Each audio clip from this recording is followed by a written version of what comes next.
Welcome to this starter class on reflective supervision from Debbie Innes Safeguarding.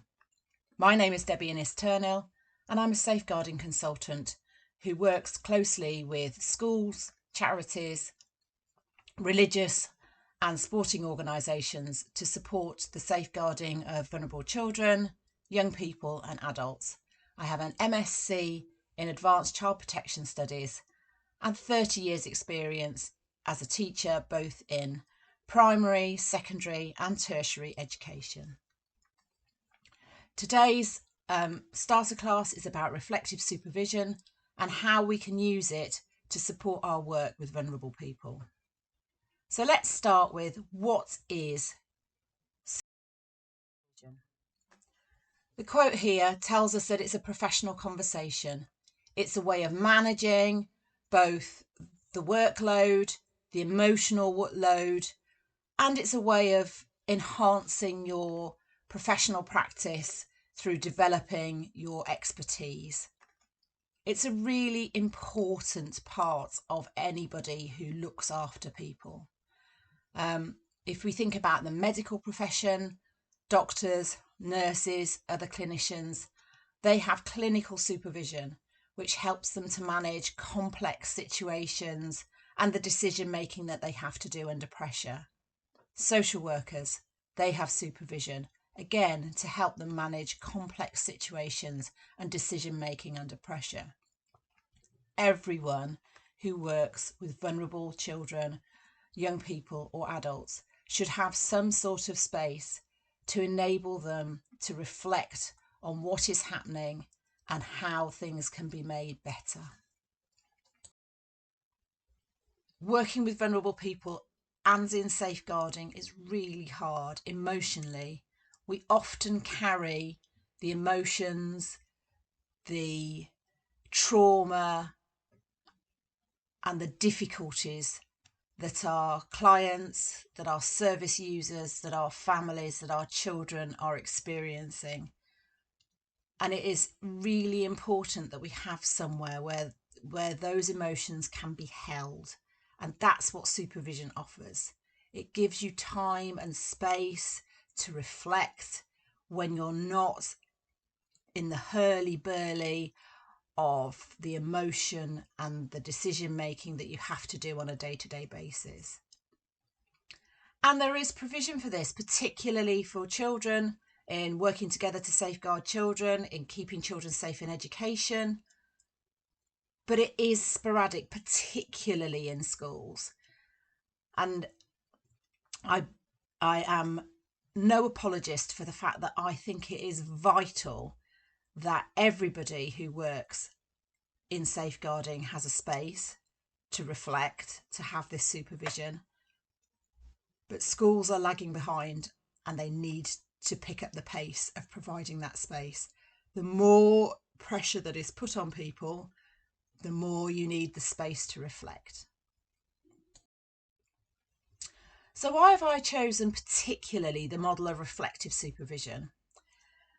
Well, I think it's one of the better models. There are a number of models. We might think about a 4x4x4 model, which is a Morrison model, 2009. There's the clinical supervision I mentioned already. There's interprofessional supervision, where people from different backgrounds provide supervision. There's live supervision, where that happens while things are in progress. But what I like about reflective supervision is it focuses on the analysis of what's happening. It builds on reflective practice in teaching, which is why it's so suitable for implementation in education, but that doesn't mean it's not suitable for other organisations too. It starts with looking at individual cases or concerns and builds up that analysis of what is going on. What are we seeing here? It can quite often use chronologies, what's happened for this family, what's happened for this child, what's happened for this vulnerable adult, in order. What can we see? What is worrying? What red flags are there? What decisions should we make as a result of what we can see? And it takes it on a sort of on a cycle where you can think about each of the things separately. And if you are able to attend the masterclass, we'll go through that cycle in much more detail about how you break down the safeguarding work in order to be fully reflective and in order for the supervision to have a huge impact on both the professionals who are carrying out the work and for the vulnerable people who are being supported. There are a number of different ways that reflective supervision can happen. It doesn't just have to happen online or face-to-face in an individual sense. You can have group supervision. That can be very supportive if you have a team that work well together. And I think if you're going to implement reflective supervision in your organisation, there needs to be a sort of statement of intent or policy. There are a lot of organisations that are currently thinking about staff wellbeing, and I know that some people are looking at the option of providing staff counselling. I know that some people look at staff social events. I think reflective supervision is a really key part of any wellbeing strategy, allowing people to understand and shoulder the responsibility of their job whilst also being supported to do so. The other thing about reflective supervision that you need to think about if you're going to implement it in your organisation is how often is it going to happen? I work with a number of organisations as a supervisor, and sometimes that is a monthly event, or sometimes it's bi-monthly, sometimes it's every 6 weeks. How long is the supervision going to happen for? Is it going to be an hour? Is it going to be an hour and a half? Who is going to do the supervision and how are they going to get the training that they need? Again, if you can attend the masterclass, then that will give you the training that you need in order to carry out supervision. And then how are you going to record it? What are you going to put down so that if we need to reflect back in future, what's going to be there?